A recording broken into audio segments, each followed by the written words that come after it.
আম্মু একটা গল্প শোনাও। ঠিক আছে, কি গল্প বলো? অনেক মজার একটা গল্প। ঠিক আছে। একটা শাকচুন্নি ছিল, দুটো শাকচুন্নি। শাকচুন্নি? তারপর? তারপরে দুটো হাতে আছিল হাতি। হাতি? হ্যাঁ, ছোট ছোট দুটো হাতে আছিল। তারপর তারা কি করছে? বলতেছে বাঘ আসছে, বাঘ আসছে। তারপর শাকচুন্নি আসছে দেখতে বাঘ নাই, তারপরে উল্লু বলছে। ও, হাতিগুলো বলতেছে বাঘ আসছে, বাঘ আসছে। শাকচুন্নি এসে দেখে বাঘ নাই। তারপর হাতিগুলো বলতেছে উল্লু বানায়া, উল্লু বানায়া। ও, অনেক মজার গল্প তো। তারপর ওই শাকচুন্নি রাগ করে নাই?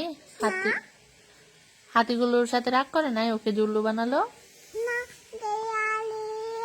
তারপর